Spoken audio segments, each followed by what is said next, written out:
Next on Currents News, Pope Francis and Mike Pompeo together at the Vatican, agreeing that action is needed to protect persecuted Christians. An exclusive report leads tonight's newscast. A shattered window at a Brooklyn synagogue is the latest attack against the Jewish community. It was all caught on camera, and now the NYPD is investigating as a hate crime. I'm Tim Harfman, and I'll have the story. Christian forgiveness on display in court when a man hugs the cop who shot his brother to death. Right here, where we are right now, was my third grade classroom. It's a family affair at a Queens Catholic Academy where a mom and her two daughters all teach. The news starts right now.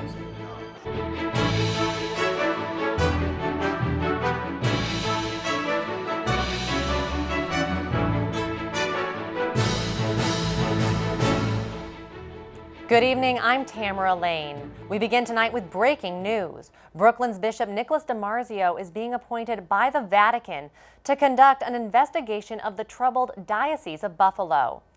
Bishop Richard Malone faces accusations of mishandling sexual abuse allegations against priests. He has rejected calls for his resignation, but also said he'd be very open to a Vatican review. Late today, after learning of the appointment, Bishop Malone expressed heartfelt gratitude to Bishop DiMarzio for accepting the Holy See's mission. Bishop DiMarzio is a national leader in taking steps to protect children and root out sexual wrongdoing. Last February, the bishop authorized the release of names of 108 priests credibly accused of abuse allegations over the diocese's 166-year history. In announcing that he would conduct the fact-finding mission known as an apostolic visitation, Bishop DiMarzio released a statement saying, "I pledge I will keep an open mind throughout the process and do my best to learn the facts and gain a thorough understanding of the situation. Our Holy Father has a great devotion to Our Lady Untier of Knots. I beg the intercession of the Blessed Mother, that I may be an instrument for surfacing the truth so that justice may be served and God's mercy experienced." Bishop DiMarzio said that upon completion of the visitation, he will submit a report to the Congregation of Bishops at the Vatican. Turning now to a big story at the Vatican, Pope Francis meets with Secretary of State Mike Pompeo this morning. At the top of their agenda, protecting Christians and promoting democracy. Melissa Butts has the exclusive report. After meetings yesterday with Vatican officials on how to end human trafficking and how to advance religious freedom around the world, Mike Pompeo's second day at the Vatican began with a meeting with Pope Francis. By 9:30 a.m., the head of U.S. foreign policy was already inside the Apostolic Palace.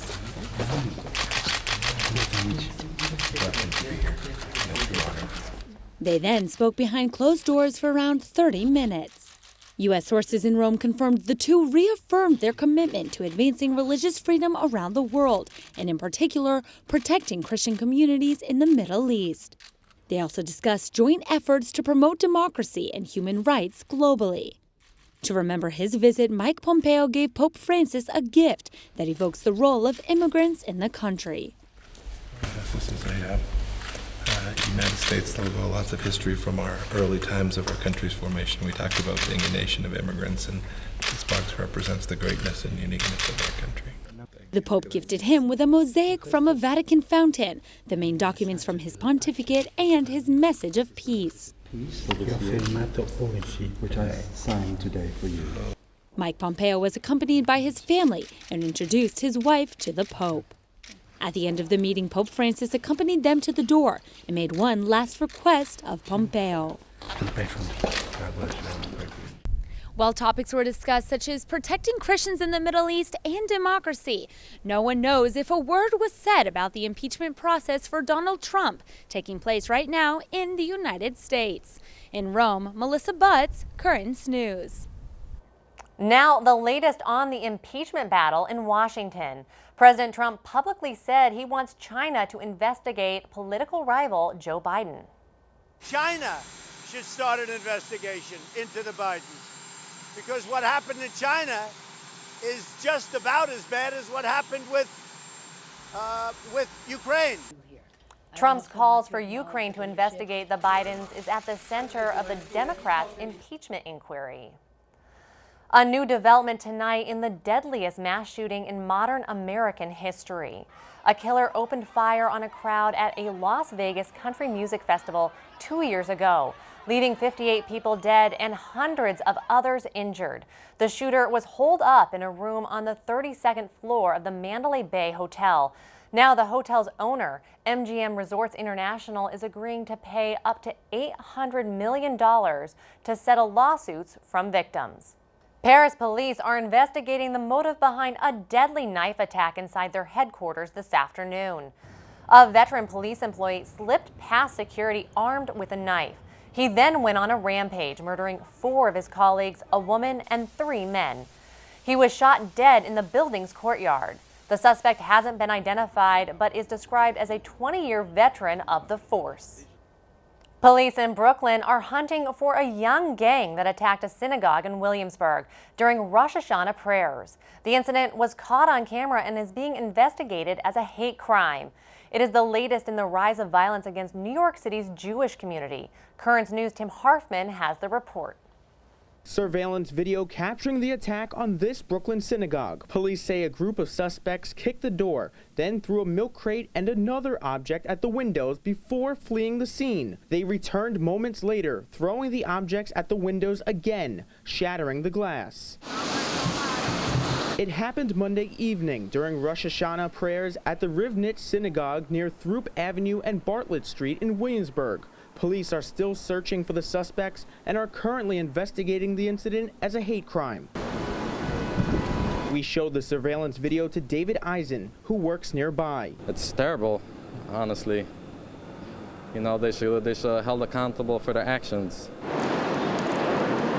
Today, a black bag covers the window behind the broken glass. Executive Vice President of New York's Board of Rabbis, Joseph Potasnik, is disappointed, but says this is something his community constantly endures. What kind of kids do this kind of stuff? We wouldn't tolerate it against any house of worship, about any person of any faith, and we certainly can't tolerate it here. But anti-Semitic attacks are on the rise in New York City. According to the NYPD, reports are up 63% compared to this time last year. Mayor Bill de Blasio tweeted the latest attack in Williamsburg was a, quote, shocking act of hate, and the NYPD will protect religious institutions during high holy days. This Jewish community remains resilient. The best response, I think, to anti-Semitism is Semitism. Is to remain proud. And we like to be in this neighborhood together with all the Jews and with all the other kinds of people, everybody living together, and everybody should have a safe life. I feel safe. I don't think being scared or worried is going to help. And the NYPD encourages anyone with information to call their Crime Stoppers hotline at 1-800-577-TIPS. In Williamsburg, Brooklyn, Tim Harfman, Currents News.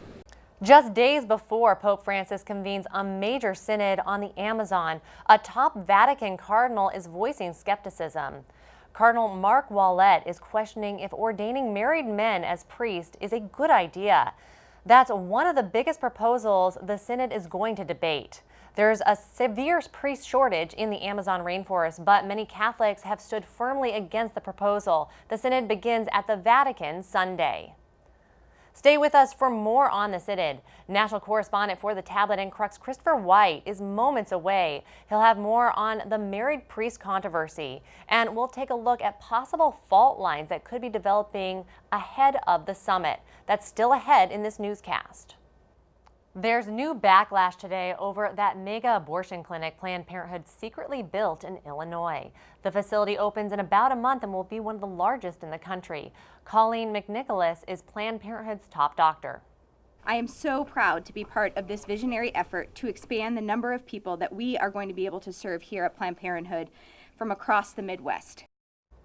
Joining us now is Father Christopher Henue, the administrator at Holy Child Jesus Church in Richmond Hill, Queens. Father, thanks so much for being with us. Sure. So a doctor just said that she is proud to be able to expand abortion services. What is your reaction to that? I think we're just looking at the words of evil. You know, the devil does a great job at duping those to believe what they're doing is rightful and just, and I feel like those words are just truly evil at their root. Now, Planned Parenthood knew that people would be upset about this. That's why they did it in secret. And some people even say they set up a sham company in order to hide it. What do you think about this scheme? I think it reflects the overall idea of Planned Parenthood. They portray themselves to provide certain medical services, not just abortion, and yet we know that too is a facade, that the majority of their work is abortive work and procedures. And I think, we reflect in the gospel, that which is hidden will come to light. And no matter how hard they tried to hide what they were doing, here it is. The reality is there, that this is their facility. We just need to pray for greater light to shine through this dark moment, Now, about a dozen states have enacted pro-life legislation responding to a grassroots movement. The mega clinic is being opened in Illinois, which is near the Missouri border. Missouri has one of the most stringent pro-life legislation laws on the books. Is Planned Parenthood trying to defeat what people in Missouri wanted? To place this facility so close to a state that has such strict laws now, pro-life laws in Missouri, is recognizing, that they're trying to give just an easy access, just a few miles away, to totally undermine those laws and undermine that legislation. So, Father, I want you to listen to a quote here from Julia Cheetos. She is a board member at the Bridge to Life Center in Flushing. Here's what she had to say. Sure. We're not done. We're not giving up. This too shall pass, because evil never wins. What are your thoughts on her words?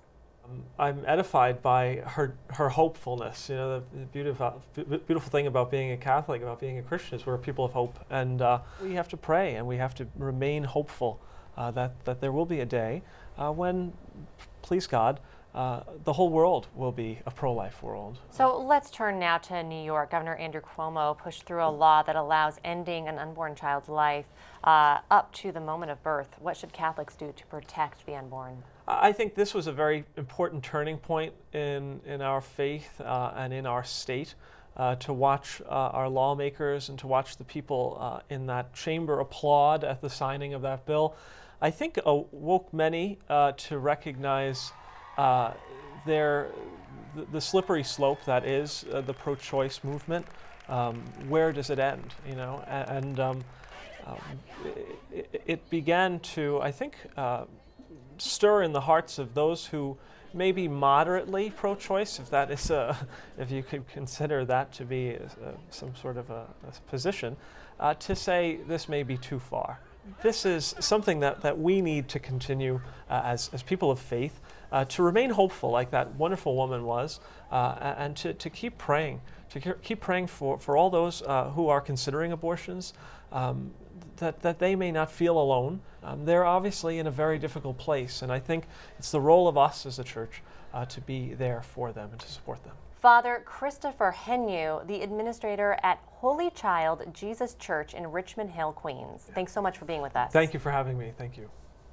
We turn now to a Dallas courtroom and an unforgettable example of Christian love and forgiveness. Brant Jean was delivering a victim impact statement at the sentencing hearing for a cop convicted of killing his brother. He had an unusual request for the judge. Andy Rose reports. An emotional moment on the stand. I can speak for myself. I forgive you. And I know if you go to God and ask Him, He will forgive you.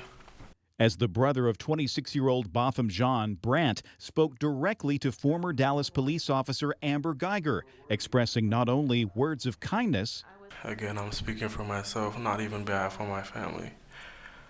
But I love you just like anyone else. But an act of kindness as well. I don't know if this is possible, but can I give her a hug, please? Yes. Brant got up from the witness stand, walked over to Geiger, and hugged her before she was led off to prison.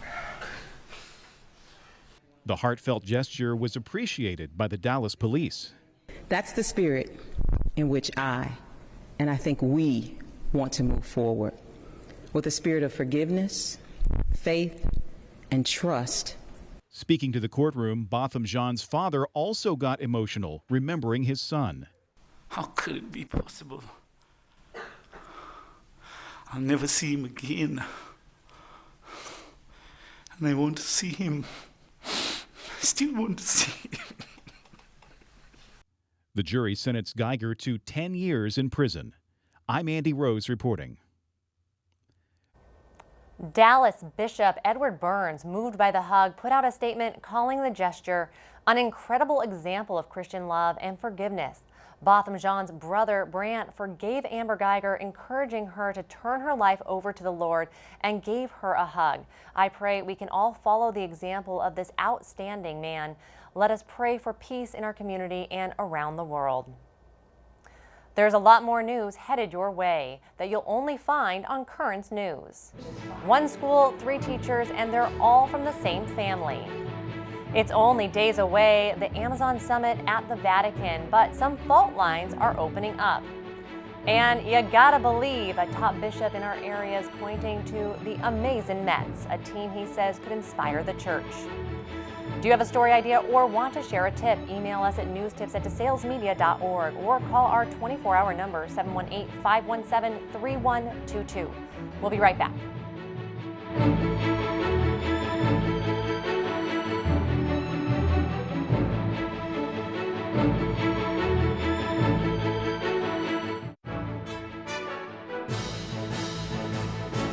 High five.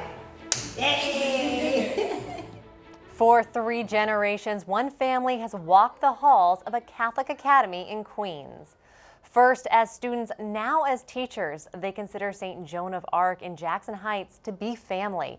Today, that's where a mom and her 2 daughters all teach. Currents News' Emily Druby reports it's a tradition encouraged by a love for Catholic education. Katie is, I think, in 7th grade or 6th grade. A lifetime of Fitzgerald family memories, moments from years ago, forever frozen in pictures, many taking place at St. Joan of Arc Catholic School in Jackson Heights, Queens. There's Rosine. Photos of Mary Ellen Fitzgerald as a teacher and her 4 kids as students.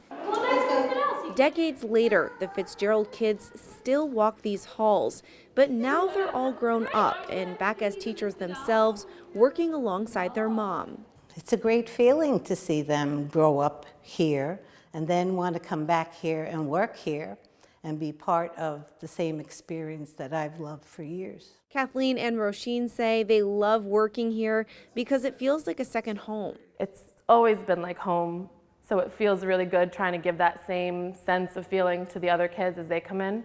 This is my home. And there's just something about this place when you grow up somewhere and you follow it through for the entire journey of your education. It's your entire journey of your childhood. The school's principal has worked in Diocese of Brooklyn schools for years. He says the whole system feels like one big family, an idea strengthened after meeting the Fitzgeralds. Coming to Joan of Arc and seeing that there's an actual family of graduates and now teaching here, it just strengthens that family feel for me. Being part of St. Joan of Arc is a Fitzgerald family tradition, propelled by a love for Catholic education. It's nice to know that we have that faith-based background and that we can talk about morals and things like that. A love so strong it spread to the next generation. Run. How fast? The littlest Fitzgerald, Killian, is a new pre-K student at the school. Carrying on the family tradition of learning and growing at St. Joan of Arc first started years ago. In Jackson Heights, Emily Druby, Currents News. Pope Francis is summoning bishops from around the world to the Vatican Sunday to begin discussing the Amazon region. We now know who will be there for this highly anticipated synod. There's a total of 185 Synod Fathers. Most of them are from the 9 countries that include part of the Amazon rainforest. Making up the group are 28 cardinals and 29 archbishops, along with 79 bishops. All the Synod Fathers have the right to vote on what happens during the 3 weeks of meetings. You can count on Currents News for comprehensive coverage of the entire Synod. Joining us now is national correspondent for the Tablet and Crux, Christopher White. Christopher, thanks for being with us. Good to be with you, Tamara. I want to start with something that we talked about earlier in this newscast, which is the controversy around married priests ministering in the Amazon. This issue is looming large over the upcoming Synod. What are you hearing? Is there a consensus on this issue? Well, I spoke with some folks in Rome this morning who are involved in the organization of the Synod, and what they told me was, look, among the bishops coming from the Amazon region, there's a broad consensus toward the proposal for married priests under certain conditions. Now, there are other, Vatican cardinals and bishops participating in the Synod who have voiced some skepticism, but for those from the region, they seem to be pretty open to it. Where there is sincere consensus is that there has to be some sort of solution that comes out of the month-long event, so that the folks from the Amazon region can have the sacraments more than just once a year. But this is the highly anticipated issue. Absolutely, it's the hot button issue that all eyes are going to be on. Well, now there's been some criticism on the lack of focus on Jesus in the lead up to the Synod. What does that mean? Well, there's a big press conference at the Vatican today in which there was sort of some questions about the document, the preparatory document going into this. And some folks have said, look, there's not mention of Jesus. There's a lot of talk about the environment and ecology. And Cardinal Baldessari, who's the chief organizer of the Synod, said, look, these two go hand in hand. We're talking about the conditions in which people in the Amazon live. We have to care for their entire lives. We have to care for their souls first and foremost, but we also have to make sure they have a home to live in. So we can't divorce the two from the other. Now, here at home, fault lines are developing. More groups are making their opinions known about this upcoming Synod. Is there trouble on the horizon? Well, I think, we have seen some groups, particularly some sort of far-right fringe groups that have voiced concern in the past few days. Most noticeably, there was a statement that went out yesterday referring to the people in the Amazon region and their deficiencies. So I think some people are concerned that there may be some tinges of racism at play. But on the whole, most Catholics, religious, priests, and otherwise, are very excited about the Synod recognizing this area of the world has long needed this sort of attention, and so we're going to have a busy month ahead of us. We look forward to your coverage. Absolutely. Thanks, Tamara. Christopher White, national correspondent for the Tablet and Crux, thanks so much for being with us. Always a pleasure. Still to come on Currents News, the Pope wanted it and he got it, a brand new sculpture in St. Peter's Square. We have an exclusive with the artist. The Amazing Mets of 1969 and why the top bishop believes that the team can inspire the church. And please check out one of the latest features in the tablet, the Our Diocesan Family page. That's where you can send in photos of your family receiving certain sacraments, such as baptism, First Communion, confirmation, and marriage. For more information and submit your pictures, go to thetablet.org/ourdiocesanfamily. We'll be right back.